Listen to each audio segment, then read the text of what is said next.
அனைவருக்கும் வணக்கம். இந்த இந்த காணொளியானது இலங்கை சட்டக்கல்லூரி, இலங்கை திறந்த பல்கலைக்கழகத்தினால் நடாத்தப்படுகின்ற சட்டமானி கற்கனறிக்குரிய நுழைவுப் பரீட்சை தொடர்பான பொது அறிவு வழிகாட்டல் காணொளியாக இன்றைய தினம் அமைய இருக்கின்றது.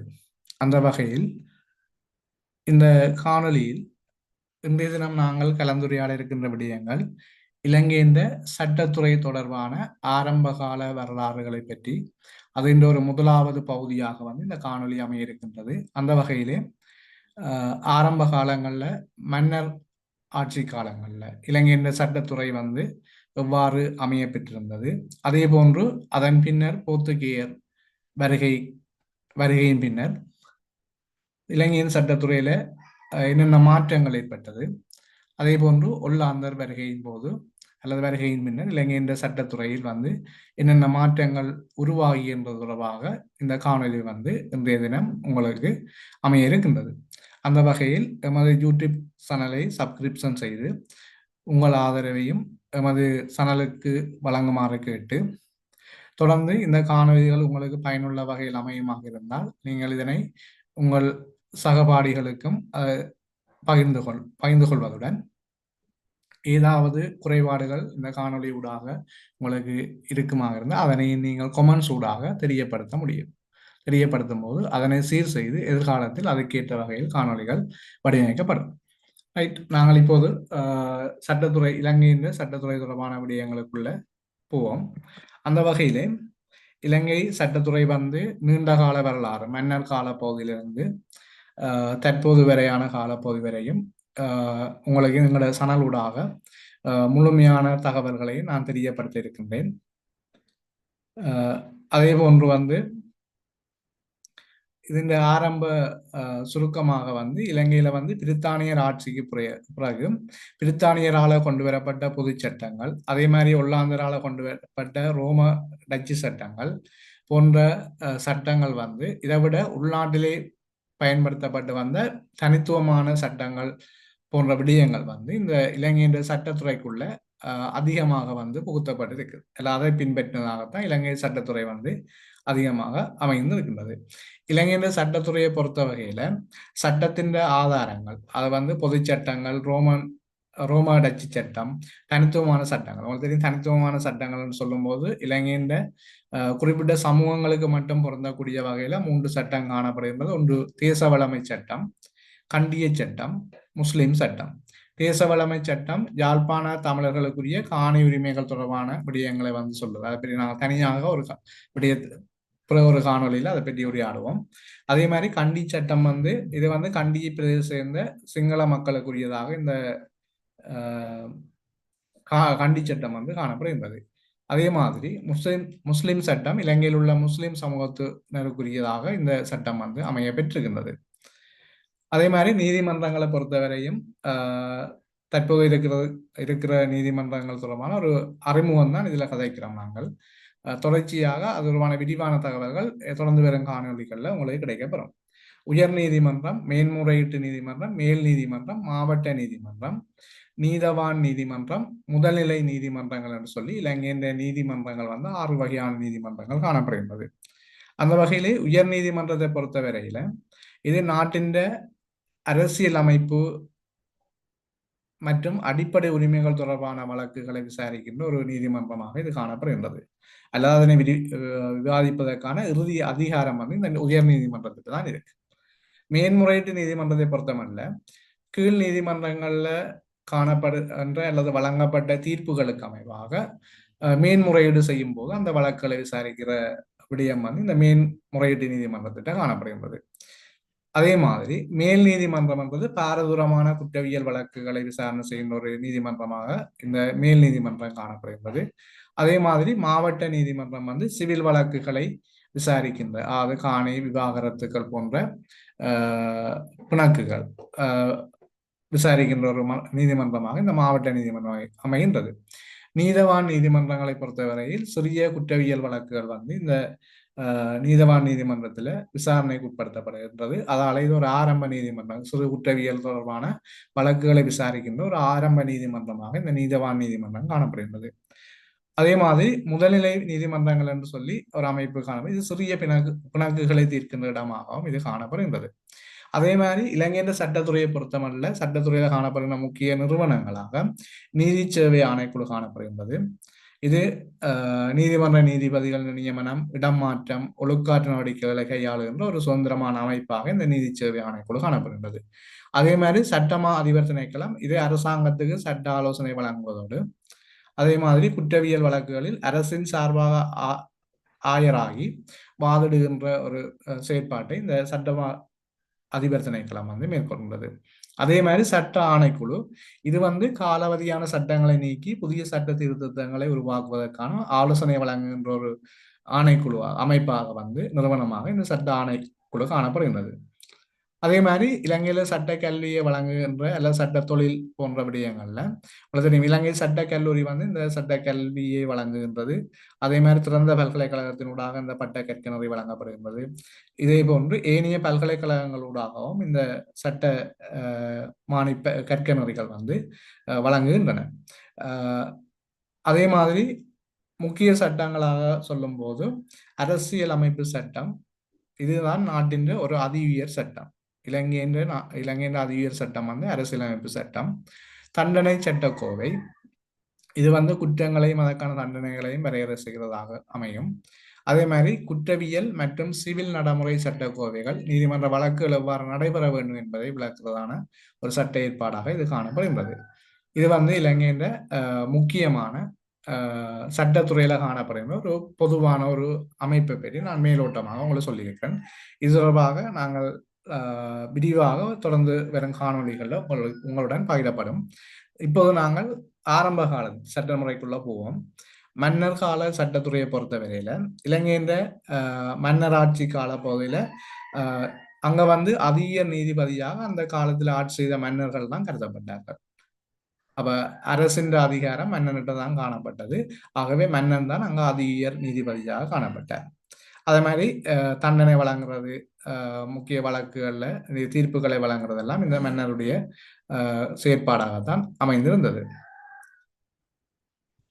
அதே போல மரபு வழி சட்டங்கள் சிலது மன்னர் காலத்தில் எழுதப்பட்ட சட்டக்கோவைகளை விட வழி வழியாக வந்த பழக்க வழக்கங்கள் சட்டங்களாக பின்பற்றப்பட்டு வந்தன. அப்படி உருவான சட்டங்கள்லாம் இலங்கையில காணப்படுகின்ற இந்த தனித்துவமான சட்டங்கள் தேச வளமை சட்டம், கண்டி சட்டம், முஸ்லிம் சட்டங்கள் போன்றவை இந்த மரபு வழியாக காலாகாலமாக பின்பற்றப்பட்ட பழக்க வழக்கங்களூடாக உருவான சட்டங்களாக காணப்படுகின்றது.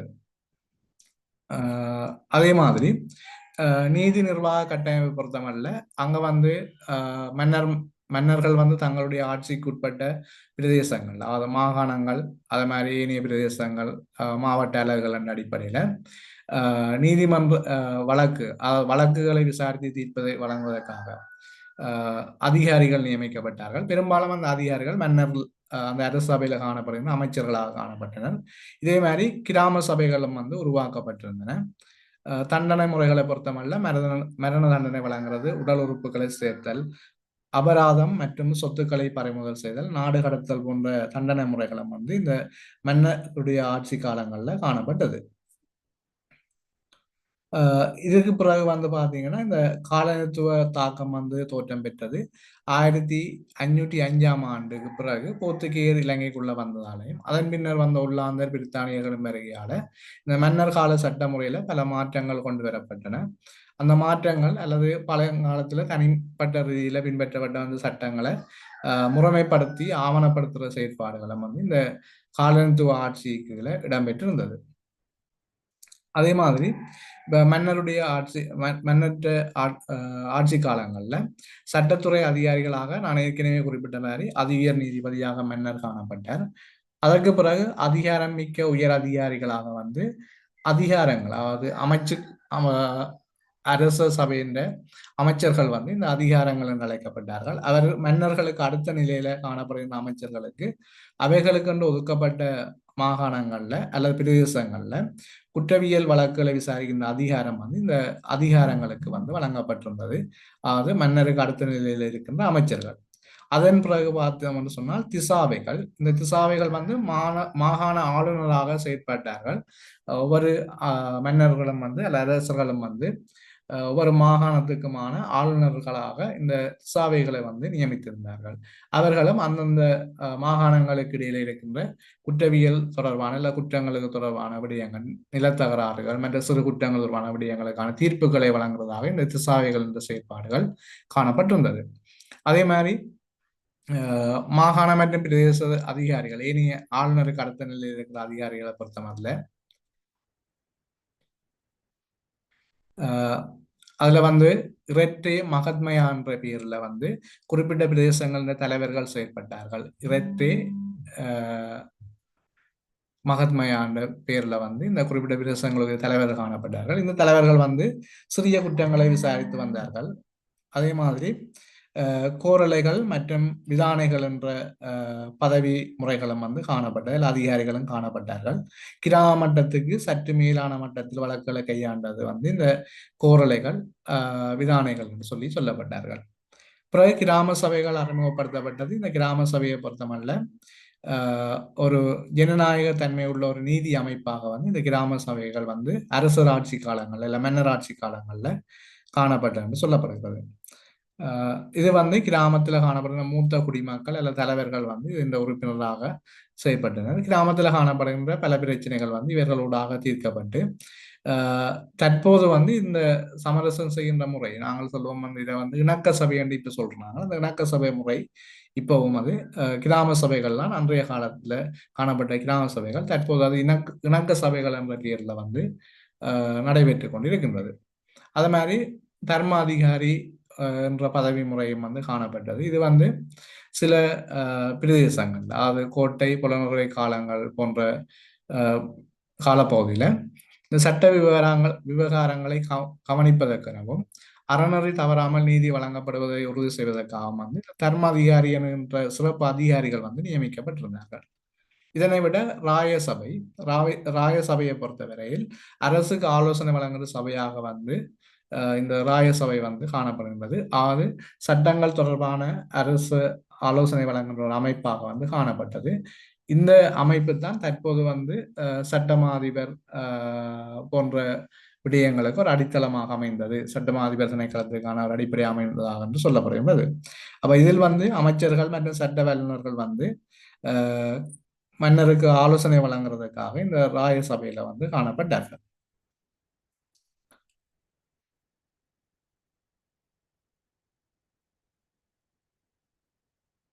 அதேபோல அந்த காலத்துல அரசாங்கத்தின் மன்னருடைய வழக்கங்கள் அரச கட்டளைகள் வந்து சட்டங்களாக காணப்பட்டது என்பதை உறுதிப்படுத்தி புலனறுவை காலத்தை சேர்ந்த வெவல் கட்டி என்ற ஒரு கல்வெட்டின் ஊடாக இந்த ஆதாரங்கள் வந்து கண்டுபிடிக்கப்பட்டிருக்கின்றது. மன்னர்கள் வந்து குற்றங்களுக்கு தண்டனை எத்தகைய தண்டனைகளை வழங்கினார்கள் என்ற சான்றுகள் எல்லாம் இந்த வெவல் கட்டிய என்ற கல்வெட்டின் ஊடாக கண்டுபிடிக்கப்பட்டிருக்கின்றது சொல்லி ஒரு தகவலும் காணப்படுகின்றது. அதே போல இந்த மகள் மடுவு என்று சொல்லி ஒரு அரச அவை மண்டபம், அதாவது கண்டியில புகழ்பெற்ற இந்த மகள் மடுவு என்ற அரச சபை மண்டபம் வந்து ஸ்ரீ ராயாதி ராயசிங்க மன்னரின் காலத்துல கட்டப்பட்டது. இது வந்து 1783 ஆண்டுல ஸ்ரீ ராயாதி ராயசிங்க மன்னனால் தொடங்கப்பட்டது. எனினும் அவருடைய காலத்துல அது கட்டி முடிக்கப்படையில. ஆனால் கண்டியின் கடைசி மன்னரான ஸ்ரீ விக்ரம ராயசிங்க மன்னனால் வந்து இது கட்டி முடிக்கப்பட்டு நிறைவு பெற்றது என்று சொல்லப்படுகின்றது. இது வந்து ஒரு நீதிமன்றமாக உயர் நீதிமன்றமாக செயற்பட்டதாக கண்டி காலப்பகுதியில் இல்லை கண்டி ராசதானி காலப்பகுதிகளில் மகுள் மடுவு என்றது வந்து கண்டி ராசதானியில உயர் நீதிமன்றமாக செயல்பட்டது என்று சொல்லப்படுகின்றது. இந்த மண்டபத்தை பொறுத்தமல்ல இது 66 மரத்தூண்களை கொண்டு கட்டப்பட்ட இல்ல செதுக்கப்பட்ட ஒரு மண்டபமாக கருதப்படுகின்றது. இதை வந்து தேவேந்திர மூலாச்சாரி என்ற ஒரு தச்சரின் மேற்பார்வையில வந்து இந்த மரத்தூண்கள் செதுக்கப்பட்டுதான் இந்த கட்டடங்கள் உருவாக்கப்பட்டது அல்லது கட்டடம் கட்டப்பட்டது அப்படின்னு சொல்லப்படுகிறது. இது வந்து 1815 ஆண்டுல கண்டிராஜ்யத்தை பிரித்தானியரிடம் கையளிக்கின்ற ஒப்பந்தம் வந்து கையெழுத்திடப்பட்டது இந்த இடத்தில் தான் அல்லது இந்த மண்டபத்தில் தான் என்று சொல்லப்படுகின்றது. அந்த மண்டபம் வந்து மகுள் மடுவ மண்டபம் என்று சொல்லப்படுகின்றது. இலங்கையின் மன்னராட்சியில வந்து சட்டத்துறை மிக்க உயர் அதிகாரிகளை வந்து பொறுத்தவரையில இந்த கண்டிய காலத்து மன்னர்கள்லாம் அந்த உயர் அதிகாரிகள் நியமிப்பதற்கு அதிகம் ஆர்வம் காட்டினதாக காணப்பட்டார்கள்.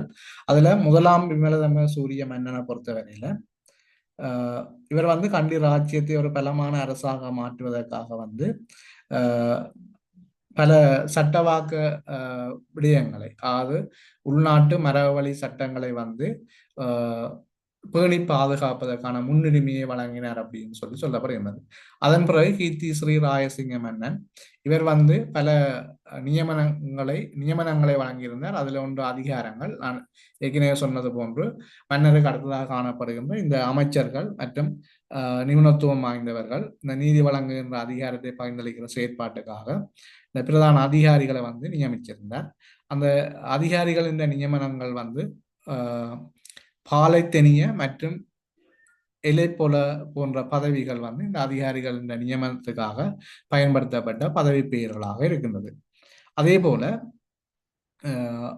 மகாநாடு இது வந்து உயர்மட்ட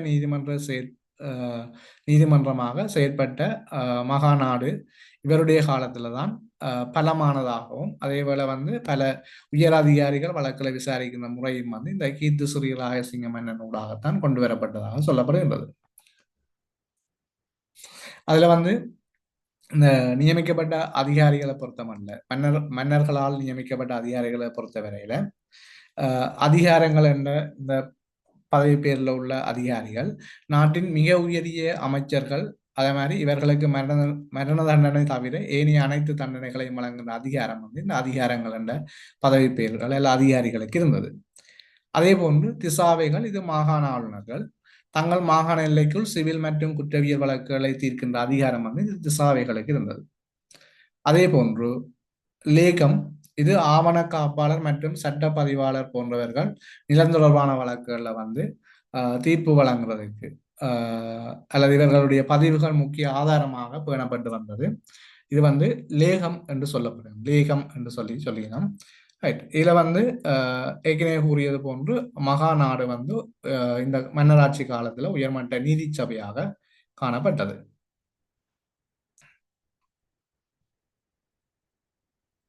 அதே போன்று வந்து இதுல தலைமை நீதிபதியாக ஏற்கனவே கூறியது போன்று மன்னர் வந்து காணப்பட்டார். அதற்கு அடுத்த நிலைமைகளாக அவருக்கு உதவியாக அதிகாரங்கள் திசாவைகள். இதனை விட கொட்டலர்கள் என்று சொல்லி ஒரு பதவியும் வந்து இந்த வழக்குகளை ஆராய்கிறதுக்காக இந்த மகாநாடு நீதி சபையில வந்து உயர்மட்ட நீதி சபையில வந்து காணப்பட்டார்கள். அது மன்னர் தலைமை வகிக்க அதிகாரங்கள் திசாவைகள் இவர்களோட வந்து கொட்டலர்கள் என்று சொல்லி சொல்லுவோம். கொட்டலர்கள் வந்து அமர்ந்து வழக்குகளை ஆராய்வர். இந்த வழக்குகளை வந்து உதாரண குறிப்பாக வந்து சாதாரண மக்கள் அதிகாரிகளின் தீர்ப்பில் திருப்தி அடையாத சந்தர்ப்பத்தில் இந்த மகாநாடு உயர்மட்ட நீதி சபையில வந்து மேன்முறையீடு செய்வதற்கான வாய்ப்புகளை வந்து அந்த காலத்து மன்னர்கள் வந்து அனுமதி அளித்திருந்தார்கள் அல்லது வழங்கியிருந்தார்கள். அதே மாதிரி திசாவைகளை பொறுத்தவரையில முதலாம் விமலதம்ம சூரியன் தான் இந்த திசாவைகள் கண்டிய மன்னர்கள்லேயே திசாவைகளை அந்த போர்த்துகேயருடைய ஊடுருவலை தடுக்கிறதுக்காக மாகாணங்களை சிறப்பாக நிர்வகிப்பதற்காக முதல்ல வந்து மாகாண ஆளுநர்களை நியமிக்கின்ற முறையை முதலாம் விமலதம்ம சூரியன் வந்து இந்த திசாவைகள் என்ற பேர்ல மாகாண ஆளுநர்களை வந்து நியமிச்சிருந்தார். இரண்டாம் ராயசிங்கன் வந்து திசாவைகளின் அதிகாரங்களை விரிவுபடுத்தின செயற்பாட்டை மேற்கொண்டவர் இந்த இரண்டாவது ராயசிங்க மன்னன். இவர் வந்து மாகாணங்களை இன்னும் பல பகுதிகளாக பிரித்து ஒவ்வொரு மாகாணத்துக்கும் ஒவ்வொரு திசாவைகளின் அடிப்படையில நியமிச்சிருந்தார். பெரிய மாகாணங்களை பொறுத்தவரையில அங்க வந்து இரண்டாம் ராயசிங்க மன்னர்ல சப்ரகமுக சத்த ஹோரல துன்பனை மாத்தளை போன்ற பெரிய மாகாணங்கள் காணப்பட்டது. அவைக்கு வந்து இந்த மாகாண ஆளுநர்கள் திசாவைகளாக நியமிக்கப்பட்டார்கள். இவர்கள் அந்தந்த மாகாணங்கள்ல இராணுவ தளபதியாகவும் தலைமை நீதிபதியாகவும் வரி வசூலிப்பவராகவும் செயற்பட்டு வந்தனர். இரண்டாம் ராயசிங்கன்ற செயற்பாடுகள் வந்து இவ்வாறு இருக்க, அதே மாதிரி திசாவைகளை பொறுத்தவரை வழக்குகளை விசாரிக்கிறது, தண்டனை வழங்குதல், அது மாதிரி மறுப்பு தெரிவிக்கிறது, தண்டனைகளுக்கான மறுப்புகளை தெரிவிக்கிறது. மரண தண்டனை விதிக்கின்ற அதிகாரம் வந்து இவருக்கு இல்லை. ஆனால் வந்து பாரதூரமான வழக்குகளை வந்து உச்ச சட்டசபைக்கு, அதாவது மாகாண ஆண்டுக்கு வந்து அதிகரிக்கிற அனுப்புற செயற்பாடு வந்து இவர்கிட்ட காணப்பட்டிருந்தது.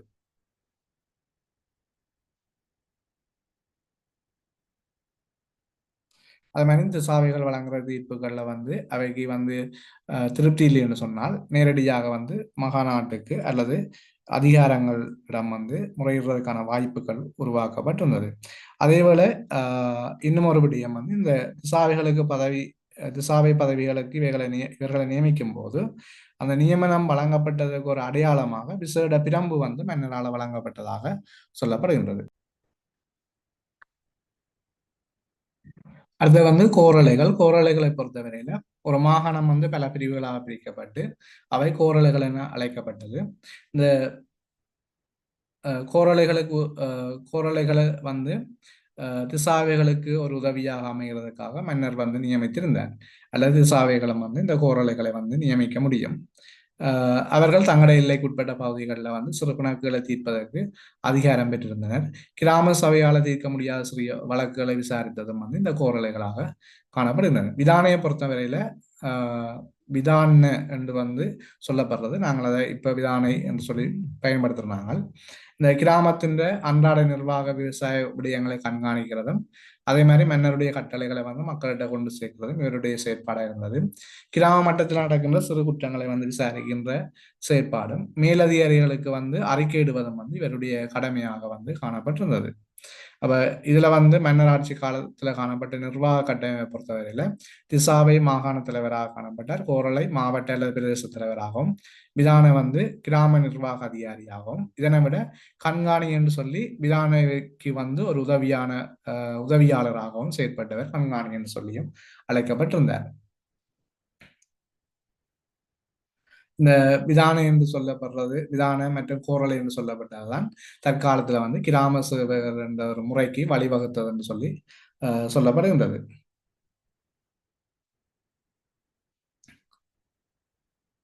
இந்த கிராம சபையை ஆரம்பித்ததை பொறுத்தவரையில அந்த பெருமைக்குரிய மன்னராக வந்து வரலாற்றுத்துறை ஆசிரியர்களால் இல்ல ஆய்வாளர்களால பண்டுகாபய மன்னன் தான் முதல்ல வந்து அனுராதபுரத்தை தனதாக ஆட்சி செய்த போதும் இந்த கிராம சபைகளை வந்து உருவாக்கினான், கிராமத்துக்கு எல்லைகளை வந்து வகுத்து கிராம சபைகளை உருவாக்கினான் என்று சொல்லி சொல்லப்படுகின்றது, அல்ல அதிகாரங்களை வழங்கினார் என்று சொல்லப்படுகின்றது.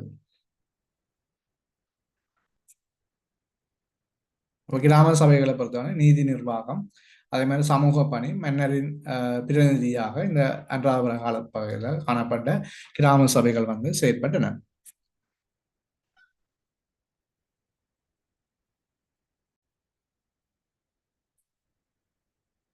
கிராம சபைகளை பொறுத்த மட்டில் மன்னர் காலத்தில் காணப்பட்ட ஒரு ஆரம்ப நீதிமன்றமாக இதனை குறிப்பிட முடியும்.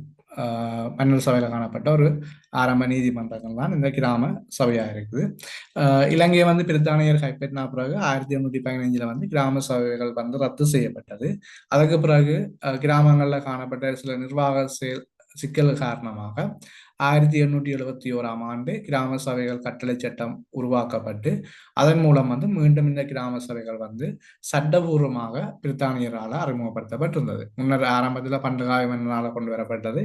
சட்டபூர்வமாக அறிமுகப்படுத்திய மேலத்தியர் வந்து பிரித்தானியர் தான் சட்டபூர்வமாக அதுக்கு ஒரு சட்டத்தை ஏற்றி கொண்டு வந்து இது வந்து இந்த காலப்பகுதியில் வந்து இந்த இணக்க சபையாக அழைக்கப்படுறதாக இருக்கு.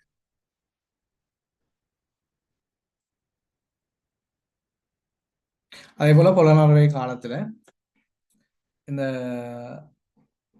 மகா பராக்கிரம பாக மன்னன் வந்து தர்மாதிகாரி என்ற பெயருடைய ஒரு பதவி பெயர், அதாவது தலைமை நீதிபதிகள் என்று சொல்லி சொல்லப்படுகிறது.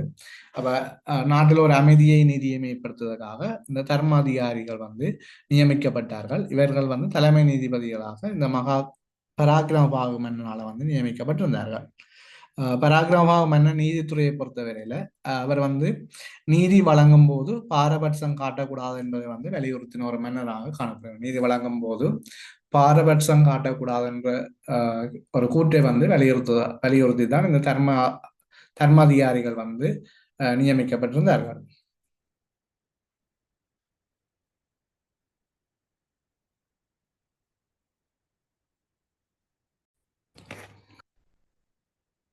அதே போன்று இலங்கையில ராய சபையையும் வந்து ஆஹ், நீதி வழங்குகின்ற ஒரு உயர்மட்ட அங்கமாக மாற்றியவர் வந்து இந்த பண்டுகாய மன்னன் தான். இலங்கையின் ராய சபையையும் வந்து நீதி வழங்குகின்ற ஒரு உயர்மட்ட அமைப்பாக மாற்றியிருந்தார். அனுராதபுரத்துல வந்து இந்த ராய சபையும் வந்து கண்டிய காலத்துல மகுள் மடுவு என்று சொல்லியும் இந்த உயர்மட்ட சபைகள் வந்து அழைக்கப்பட்டதாக சொல்லப்படுகின்றது. ராய சபையின் அங்கத்தவர்களை பொறுத்தவரையில ஆஹ், ஆதிபாத, இது அரச குடும்பத்தை சேர்ந்த இளவரசர்களை வந்து அவ்வாறு அழைக்கப்பட்டார்கள், ஆதிபாத என்பவர். அதே மாதிரி அமைச்சர்கள் நிர்வாக பொறுப்புகளை கவனிப்பார்கள். மற்றது வந்து சரணாக்கிரக. சரணாக்கிரக வந்து மன்னரின் செயலாளர்கள் அல்லது ஆவண காப்பாளராக செயல்பட்டார்கள்.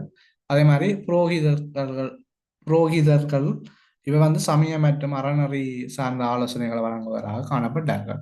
இந்த ராயசபை வந்து மன்னனுக்கு ஆலோசனை வழங்குறதோட பல அதிகாரங்களை கொண்டதாகவும் செயற்பட்டிருந்தது. இது வந்து நாட்டின் மிக உயர் நீதிமன்றமாக செயற்பட்டது. அதே மாதிரி புதிய சட்டங்களை உருவாக்குறது, வரி விதிக்கிறது, தொடர்பான முடிவுகள் எடுக்கிறது, யுத்த முடிவுகள் எடுக்கிறது, வெளிநாட்டு படை எடுக்கிறது, உள்நாட்டு கழகங்களின் போது போர்க்கால நடவடிக்கைகளை தீர்மானித்தல், அது மாதிரி முடிசூட்டு விழா போன்ற செயற்பாடுகள் வந்து இந்த ராய சபையின் முக்கிய பணிகளாக வந்து காணப்பட்டிருந்தது. ஆஹ்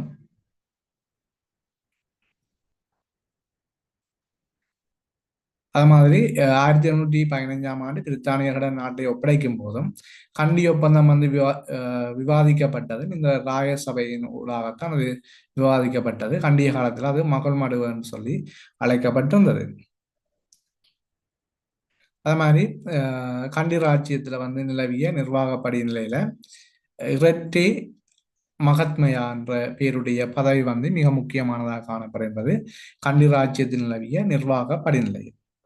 இது வந்து இரட்டை மகத்மயா என்பவர் வந்து கன்னிராட்சியமானது ஒரு நிர்வாக வசதிக்காக மாகாணங்கள், திசாவாணிகள், அதே மாதிரி ரடவேல் பே, இது சிறிய மாவட்டங்கள் அல்லது பிரதேசங்களில் காணப்பட்ட அதிகாரிகளுக்கான பெயராகவும் ரடவேல் பே வந்து தீர்மானிக்கப்பட்டிருந்தது. கண்டி நகரை சுற்றி மிக முக்கியமான பிரதேசங்கள்ல வந்து இந்த இரட்டை மகத்மயா போன்ற தலைவர்கள் வந்து ஆட்சி செய்தார்கள் அல்லது நிர்வாகத்தை கவனித்தார்கள். அதே போன்று அதற்கு அப்பாற்பட்ட பிரதேசங்கள்ல வந்து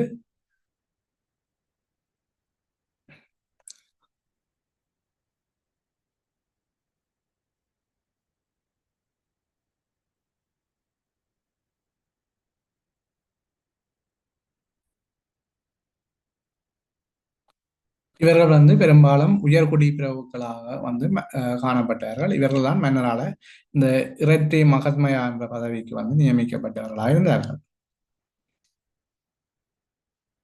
இது வந்து இரண்டாம் ராயசிங்கன் நியமித்தவர் இந்த நியமனங்கள். அது மாதிரி ஸ்ரீ விக்ரம ராயசிங்கன் காலம் வரைக்கும் இந்த பதவி வந்து நடைமுறையில் இருந்தது என்று சொல்லப்படுகின்றது. இதுல வந்து இரட்டை மகத்மயாக்களுக்குரிய பணிகளை பொறுத்தமல்ல நீதித்துறை அதிகாரம் வழங்கப்பட்டிருந்த அவருடைய பிரதேசங்களுக்கு வரி வசூலித்தல், அதே மாதிரி இராணுவ பணி, சமயப்பணி போன்றவை வழங்கப்பட்டிருந்தது. நிர்வாக படிநிலையில் இவர்களுடைய இடத்தை பொறுத்தவரையில ஆரம்பத்தில் தலைவர் வந்த மன்னர், அதற்கு அடுத்ததாக தலைமை அமைச்சர்கள் அதிகாரங்கள் என அழைக்கப்பட்டார்கள்.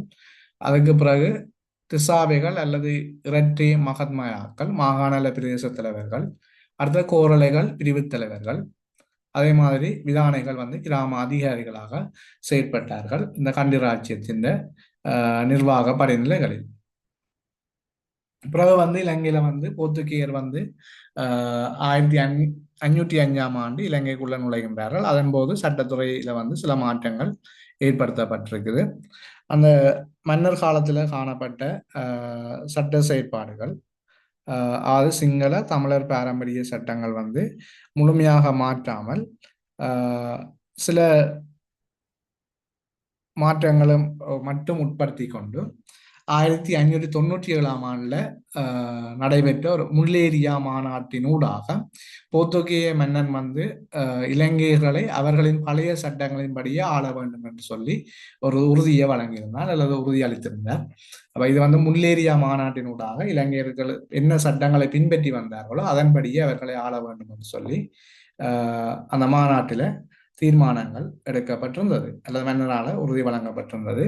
வேண்ட நீதித்துறையை பொறுத்தவரையில கேப்டன் ஜெனரல் இவர் வந்து போர்த்துகேய பகுதியின் தலைமை அதிகாரி. முக்கியமான குற்றவியல் வழக்குகளை இவர் தான் விசாரித்தார். அடுத்ததாக வந்து ஓவிடோர், இது வந்து தலைமை நீதிபதிகளுக்கு இணையானவராக சிவில் மற்றும் குற்றவியல் வழக்குகளை வந்து விசாரிக்கின்ற பொறுப்பு இவரிட காணப்படும். அடுத்தது கணக்கு பிள்ளை, இவர் வந்து வரி மற்றும் காணி தொடர்பான வழக்குகளை விசாரித்தார். இது வந்து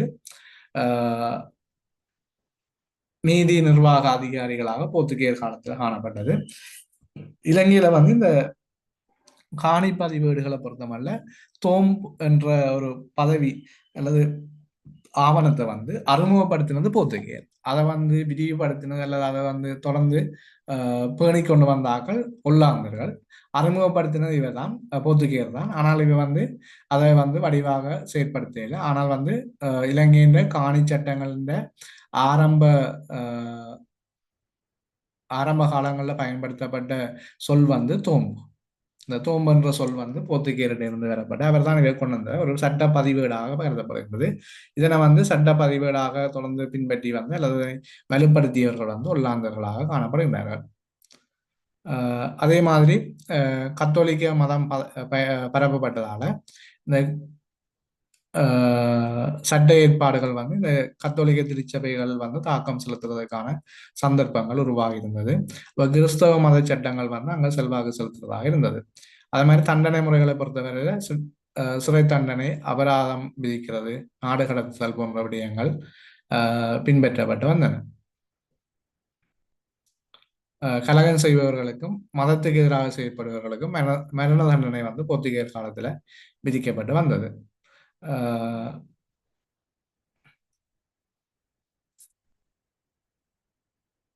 அதன் பின்னர் வந்து ஒல்லாந்தர் வந்து இலங்கையில வந்து 1658 ஆண்டு ஒல்லாந்தர்கள் வந்து ஆட்சி செய்ய ஆரம்பிக்கிறோம். அதன் பின்னர் வந்து ஒல்லாந்தர் வந்து சட்டத்துறையில மிக முக்கிய மாற்றத்தை ஏற்படுத்தினர். ரோம டச்சு சட்டம் வந்து அறிமுகம் செய்தது இந்த ஒல்லாந்தர். இலங்கைக்கு வந்து வழங்கிய மிகப்பெரிய ஒரு கொடை என்று சொல்லப்படுகிறது ரோம டச்சு சட்டம். இந்த சட்டங்கள் அடிப்படையில் தான் அதே மாதிரி பிரித்தானியுடைய பொது சட்டங்கள் அடிப்படையில் தான் பல சட்டங்கள் வந்து தற்போதும் நடைமுறையில் இருக்குது இலங்கையில. இது வந்து ரோம டச்சு சட்டத்தை பொறுத்தவரை ஐரோப்பாவில் நடைமுறையில் இருந்த ரோம சட்டமும் நெதர்லாந்தின் டச்சு வழக்கங்களை இணைத்து ரோம டச்சு சட்டம் என்று சொல்லி இலங்கையில வந்து இலங்கையின் கரையோர பகுதிகளில் முதலில் ஒல்லாந்தரால் அறிமுகப்படுத்தப்பட்டது. இது வந்து இலங்கையின் பொது சட்டமாகவும் வந்து தற்போது வரைக்கும் அது பயன்படுத்தப்பட்டு வருகின்றது. சொத்துரிமை, விவாகரத்து, ஒப்பந்தங்கள், இழப்பீடுகள் தொடர்பான விவரங்களுக்கு இந்த சட்டங்கள் தான் தொடர்ந்து பின்பற்றப்படுகின்றது. அதே மாதிரி உள்ளூர் சட்டங்களை ஆவணப்படுத்தினது வந்து ஒல்லாந்தர் தான். தேசிய வளமை சட்டம் வந்து 1707 ஆண்டு யாழ்ப்பாண பகுதியில் நடைமுறையில் இருந்த தமிழர்களின் வழக்கங்களை கிளாஸ்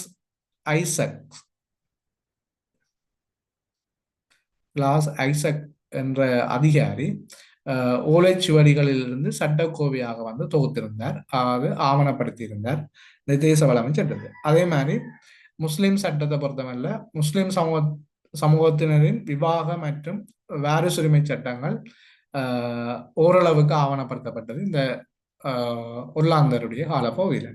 ஒல்லாந்தரின் நீதிமன்ற கட்டமைப்பு பொறுத்தவரை நீதி சபை ஒன்று காணப்பட்டது. இது வந்து உயர் நீதிமன்றம். அக்கால பகுதியில் அது உயர் நீதிமன்றமாக காணப்பட்டது. கொழும்பு, காலி, யாழ்ப்பாணத்துல வந்து இந்த 3 இடங்கள்லையும் வந்து இந்த நீதி சபை வந்து காணப்பட்டது. இது வந்து மேன்முறையீடுகளை விசாரிக்கின்ற அதிகாரம் தான் ஒல்லாந்தர் காலப்பகுதியில் நீதி சபைக்கு இருந்தது. சிவில் நீதிமன்றம், இது வந்து காணி பிணக்குகள், சிவில் வழக்குகளை விசாரிக்கிறதுக்காக மாவட்ட மட்ட நீதிமன்றமாக கருதப்பட்டது. இதில் டச்சு அதிகாரிகள், உள்ளூர் முதலியார்களும் ஆலோசகர்களாக இருந்தனர் இந்த நீதிமன்றங்கள்ல. அடுத்தது நகர நீதிமன்றங்கள், இது சிறு குற்றவியல் வழக்குகளை விசாரிக்கின்ற வகையில் இந்த நகர நீதிமன்றங்கள் காணப்பட்டது. அதே போன்று ஒல்லாந்தரால முக்கியமான ஒரு பதவியும் வந்து சட்டத்துறையில் அறிமுகப்படுத்தப்பட்டது, பிஸ்கால் பதவி என்று சொல்லி. பிஸ்கால் பதவி அறிமுகப்படுத்தப்பட்ட சட்டத்துறையில இது வந்து அந்த காலத்துல சட்டம் அதிபர் மற்றும் பொலிஸ் அதிபர் ஆகிய இரு பதவிகளின் அதிகாரங்களை ஒன்றாக கொண்டிருந்தது என்று சொல்லி சொல்லப்படுகின்றது இந்த பிஸ்கால் பதவி என்றது. இது அரசாங்கத்தின் சார்பில் வழக்குகளை தொடர்வது, சிறைச்சாலைகளை பராமரிக்கிறது, தண்டனைகளை நிறைவேற்றுவது போன்ற பொறுப்புகள் வந்து இந்த பதவிகளுக்கு காணப்பட்டிருந்தது. ஏற்கனவே கூறியது போன்று போர்த்துகேயர் தொடங்கிய இந்த தோம்பு என்ற பதிவேட்டு முறையை வந்து ஒல்லாந்தர் வந்து குடும்ப தோம்போ காணி தோம்போ என்று சொல்லி ரெண்டு வகைப்படுத்தி நில உரிமைகளை சட்டபூர்வமாக்கினது வந்து இந்த ஒல்லாந்தர் காலப்பகுதியில் தான் இந்த காணி தொடர்பான கணக்குகள் தீர்க்கப்பட்டது அல்லது பெரிதும் உதவுவதற்கு இந்த தோம்போ முறை வந்து மிக முக்கியமானதாக காணப்பட்டது. தண்டனைகளை பொறுத்தமல்ல மரண தண்டனை, கசையடி, பாரிய அபராதங்கள், அதே மாதிரி ஒல்லாந்து சட்டத்தில் நாடு கடத்தல் என்பது வந்து மிகவும் பிரபலமானதாகவும் காணப்பட்டிருந்தது. ஒல்லாந்தருக்கு பிறகு பிரித்தானியர் வந்து இலங்கைக்கு வருகை தந்திருந்தார்கள். பிரித்தானியர் வந்து சட்டத்துறையில பல மாற்றங்களை கொண்டு வந்திருந்தார்கள், நீதிமன்ற துறைகளிலையும் பல மாற்றங்களை கொண்டு வந்திருந்தார்கள். அது தொடர்பான விடயங்கள் வந்து இன்னும் ஒரு காணொலியில நாங்கள் இன்றைய காணொலியில இந்த 3 விடயங்களையும் தான் மன்னராட்சி காலத்தில் சட்டத்துறை, போர்த்துகேயர் காலப்பகுதியில வந்து சட்டத்துறை, அதே மாதிரி ஒல்லாந்தர் காலப்பகுதியில் சட்டத்துறைன்னு சொல்லி 3 விடயங்களையும் இந்த காணொலியில கலந்துரையாடி இருந்தோம். நிச்சயமாக இந்த காணொலி உங்களுக்கு பயனுள்ளதாக அமையும். அதாவது எதிர்வரும் காலங்கள், அதாவது பிப்ரவரி மாதம் திறந்த பல்கலைக்கழகத்துக்குரிய LLB நுழைவுப் போட்டி பரீட்சை நடைபெற இருக்கின்றது. அந்த பரீட்சைக்கு தோற்று எதிர்பார்த்திருக்கின்றவர்களுக்கும், அதே மாதிரி இலங்கை சட்டக்கல்லூரி பரீட்சையை எதிர்பார்த்திருக்கின்றவர்களுக்கும் இந்த காணொலி வந்து மிகவும் பயனுள்ள வகையில் அமைந்திருக்கும். நிச்சயமாக உங்களுக்கு இந்த காணொலி வந்து பயனுள்ளதாக அமைந்திருந்தால் நீங்கள் எமது சேனலை சப்ஸ்கிரிப்ஷன் செய்து உங்கள் ஆதரவை எங்களுக்கு வழங்கி இதனை வந்து மற்றவர்களோடையும் பகிர்ந்து கொண்டு எமது சேனலை மேலும் மேம்படுத்துவதற்கு உதவுமாறு கேட்டுக்கொண்டு நிறைவு செய்கின்றேன். நன்றி.